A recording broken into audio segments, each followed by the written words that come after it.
Bismillahirrahmanirrahim. Assalamualaikum warahmatullahi wabarakatuh. Waalaikumsalam warahmatullahi wabarakatuh. Apa kabar semuanya anak-anak? Alhamdulillah baik Bu. Alhamdulillah. Semoga dalam keadaan seperti saat ini kalian semua baik, sehat walafiat. Sebelum memulai pembelajaran, alangkah baiknya Ibu akan melakukan absen terlebih dahulu kalian semua masing-masing. Yang pertama, Dikna Amelia, apakah hadir? Hadir Bu. Zerintan Aprida, ada? Hadir Bu. Ya, Malinda Lestari, hadir atau tidak Malinda? Ya, hadir. Anggi Lestari, Hadir Bu. ya, alhamdulillah. Semuanya hadir ya anak-anak. Baiklah, akan Ibu saya mulai saja. Sebelum untuk memulai pembelajaran hari ini, alangkah baiknya kita berdoa terlebih dahulu. Baiklah, untuk memulai pembelajaran hari ini, berdoa dimulai. Berdoa selesai. Baik anak-anak, biar lebih semangat lagi untuk memulai pembelajaran hari ini, sebelumnya Ibu akan mengajak kalian semuanya untuk bernyanyi Garuda Pancasila terlebih dahulu. 1, 2, 3. Garuda Pancasila, Akulah pendukungmu, patriot membanggakan dia berkorban kasih dasar negara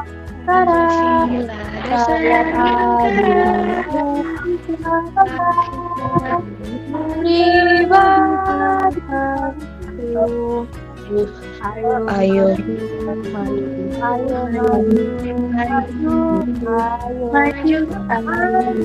maju.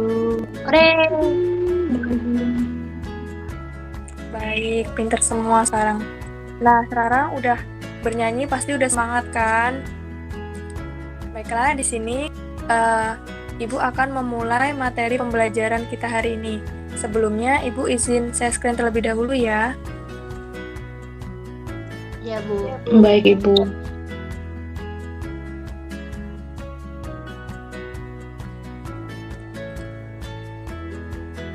Baiklah, materi hari ini tema 7 yaitu kepemimpinan, subtema 1 pemimpin di sekitarku, pembelajaran 3. Nah, materi pada hari ini yaitu ASEAN. Di sini, murid-murid semuanya apakah ada yang tahu apa yang dimaksud dengan ASEAN? Ada yang tahu tidak? Saya Bu. Oke, Dikna dipersilahkan. ASEAN adalah suatu organisasi yang didirikan dengan tujuan untuk mensejahterakan dan memajukan negara di Asia Tenggara. Ya, betul sekali. ASEAN, yang dimaksud dengan ASEAN yaitu suatu organisasi yang didirikan dengan tujuan untuk mensejahterakan dan memajukan negara di Asia Tenggara. Jadi, ASEAN ini suatu organisasi yang terdiri dari beberapa negara-negara di dalamnya. Salah satunya seperti Indonesia, Singapura, Malaysia, dan lain sebagainya. Di sini juga terdapat sejarah ASEAN, yang dimana berdirinya organisasi ASEAN diinisiasi dari pertemuan yang dilakukan oleh para menteri luar negeri yang terjadi di Bangkok pada 8 Agustus tahun 1967. Pertemuan yang dilangsungkan selama 3 hari ini dihadiri oleh menteri dan negara Indonesia, Filipina, Malaysia, Singapura, dan Thailand. Secara lini masa, ASEAN terbentuk berdasarkan latar belakang yang dijelaskan pada Deklarasi Bangkok. Ada 5 tokoh yang menjadi pemangkas berdirinya ASEAN. Ada yang tahu 5 tokoh yang menjadi pemangkas berdirinya ASEAN tersebut? Saya, Mungkin Bu. Mbak Anggi? Oh iya, silakan.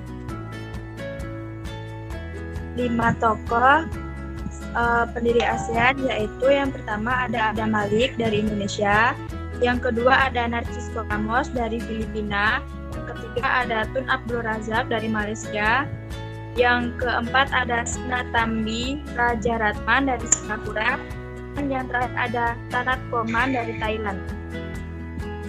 Ya, betul sekali. Nah, Ibu izin bertanya, kalau untuk perwakilan Indonesia sendiri ada yang tahu tidak siapa yang mewakilin organisasi ASEAN yang menghadiri? Ada yang tahu? Tidak. Saya Baik di sini. Oh iya, Mbak Anggi dipersilahkan. Yang mewakili Indonesia yaitu adalah Adam Malik. Ya, betul sekali. Yang mewakili Indonesia itu sendiri yaitu Adam Malik. Beliau saat itu menjabat sebagai Menteri Luar Negeri. Adam Malik juga sempat menjabat sebagai Wakil Presiden RI mendampingin Soeharto.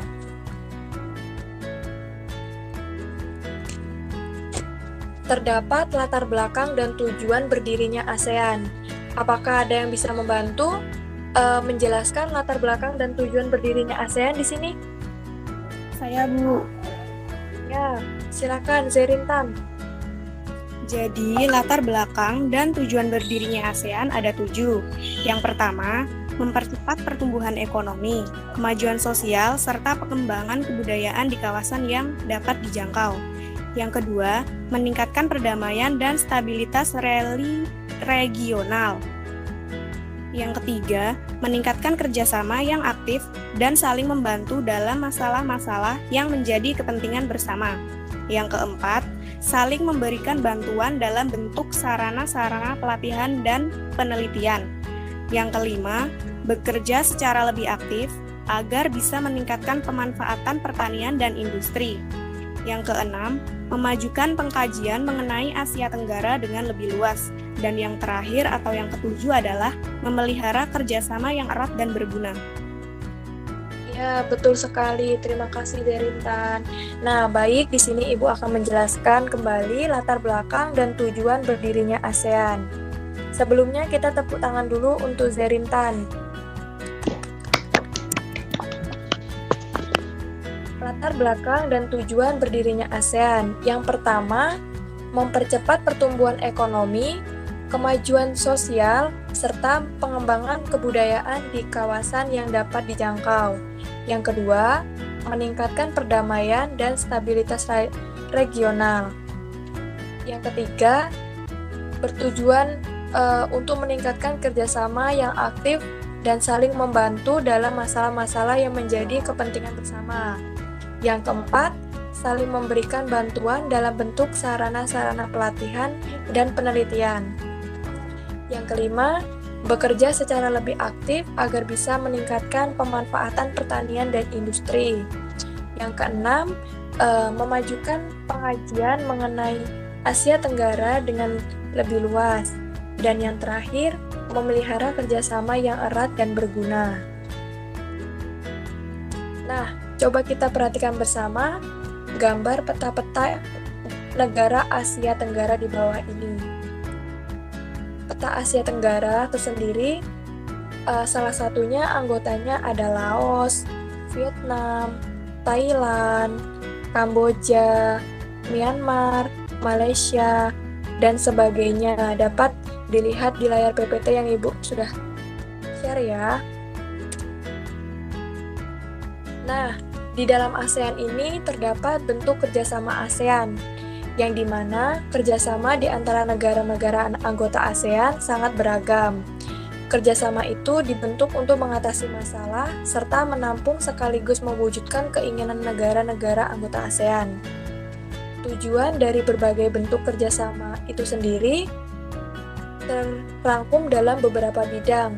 Nah, Di sini anak-anak semuanya ada yang bisa membantu Ibu untuk menjelaskan atau menyebutkan bentuk kerjasama di bidang apa saja yang di dalam ASEAN tersebut. Ada yang bisa? Saya izin menjawab. Baik, silahkan. Mbak Malinda. Baiklah. Iya, Bu. Berikut bentuk-bentuk kerjasama ASEAN di bidang ekonomi. Mewujudkan kerjasama dalam beberapa bidang, misalnya pada bidang pembangunan dan percepatan kemajuan ekonomi seperti perluasan perdagangan, investasi, kepariwisataan, ilmu pengetahuan, dan teknologi. Contoh kerjasama bidang ekonomi yaitu pembukaan pusat promosi ASEAN di Jepang yaitu sektor perdagangan, pariwisata, dan investasi yang tujuannya untuk melakukan peningkatan kegiatan ekspor dari negara-negara ASEAN ke Jepang dan juga meningkatkan investor Jepang bagi negara-negara ASEAN. Yang kedua, penyediaan cadangan pangan. 3. Penyelenggaraan proyek industri. ASEAN Aceh Fertilizer Project yaitu berupa pabrik pupuk. Berikutnya ASEAN Urea Project yaitu pabrik pupuk yang berada di Malaysia. Berikutnya ASEAN Copper Fabrication Project yaitu pabrik tembaga yang berada di Filipina. Rock Soda Ash Project yaitu pabrik abu soda di Thailand. Berikutnya kawasan perdagangan bebas atau AFTA ASEAN Free Trade Area yang bertujuan untuk memajukan sektor produksi lokal yang ada di seluruh negara ASEAN. Koperasi ASEAN dengan tujuan mempunyai keinginan untuk mengokohkan organisasinya sebagai sebuah gerakan koperasi yang menampung perekonomian di negara Asia Tenggara. Baik, Bu, terima kasih. Baik, sudah betul yang disebutkan pada Malinda, terima kasih. Kita tepuk tangan bersama untuk Malinda telah berani menyebutkan bentuk kerjasama ASEAN.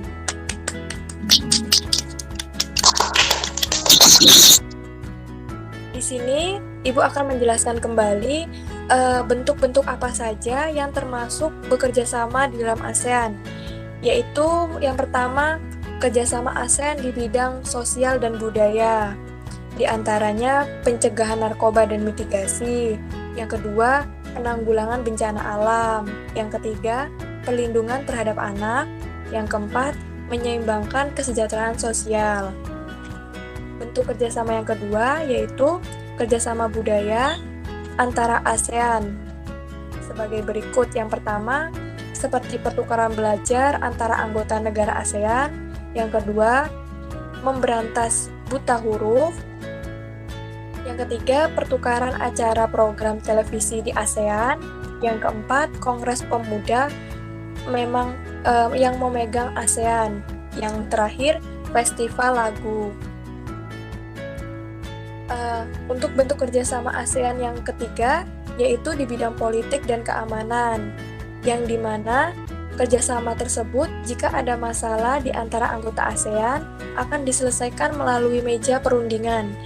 Anggota ASEAN juga sepakat bahwa kawasan Asia Tenggara bebas dari senjata nuklir atau tidak boleh ada aktivitas senjata. Bentuk kerjasama yang keempat yaitu kerjasama ASEAN di bidang pendidikan, bertujuan untuk meningkatkan kualitas pendidikan di Asia Tenggara dan meningkatkan daya saing internasional. Salah satunya kerjasama Indonesia dalam bidang pendidikan di ASEAN yaitu mengadakan olimpiade di dalam bidang pendidikan. Yang kelima yaitu kerjasama di bidang ekonomi, yang dimana menyiapkan cadangan makanan dengan memberikan sumber makanan pokok terutama bagi anggota ASEAN itu sendiri. Yang keenam, kerjasama ASEAN di bidang militer, yang dimana negara anggota ASEAN telah bersepakat untuk realisasi keamanan wilayah mereka, seperti setiap beberapa bulan sekali mengadakan latihan militer bersama. Dan yang ketujuh, negara ASEAN dalam bidang iptek, yang dimana salah satu bentuk kerjasama ASEAN di bidang sains dan teknologi atau iptek yang didirikan pada tahun 1978. Kerjasama ini bertujuan untuk meningkatkan kualitas sumber daya manusia dan daya saing lingkup dunia.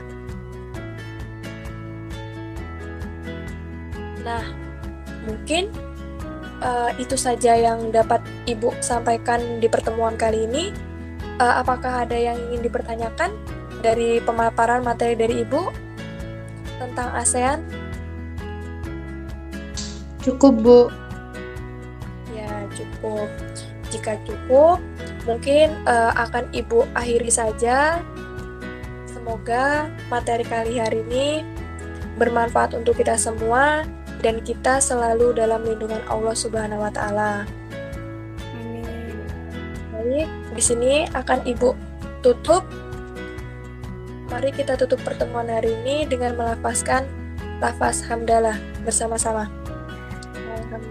Alhamdulillahirobbilalamin. Baik, kurang lebihnya Ibu mohon maaf, kepada Allah Ibu mohon ampun. Wabillahi taufiq wal hidayah. Wassalamualaikum warahmatullahi wabarakatuh. Waalaikumsalam. Waalaikumsalam warahmatullahi wabarakatuh. Terima kasih anak-anak semuanya. Ya, Bu, sama-sama. Terima kasih kembali. Terima kasih, Bu.